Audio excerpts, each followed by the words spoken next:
So now we hear a lot about, let's focus on driving more direct bookings. Let's focus on the bookings from our website because there's no commission, etc. But obviously there are other costs which are involved when you're trying to direct or drive more bookings through your website. So it should be just more than let's focus on direct bookings. You need to take into consideration different factors which plays its role basically when you're trying to drive direct traffic to your website and ultimately to persuade people to make a booking. You need to think of what are the actions you need to take basically to drive the traffic and to drive people to book through your website.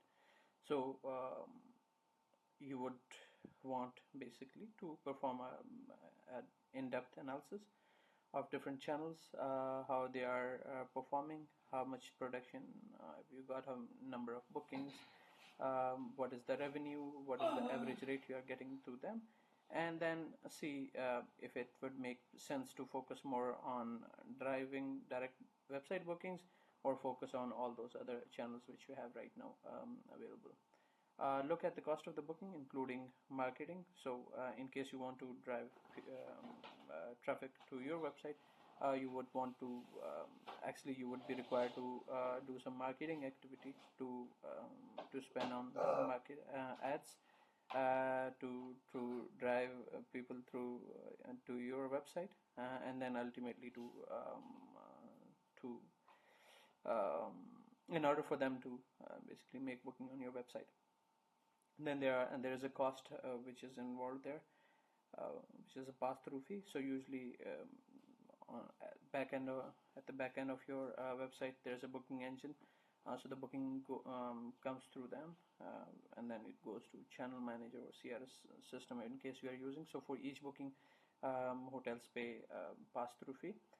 So you need to also take into consideration how much is the pass-through fee, and see how much marketing effort, how much marketing budget you have, how much you are spending, and what is the return on ad spend you are getting, and see if it's really worth it or not. You would also have to understand when to prioritize direct bookings or direct business for better revenue and profit.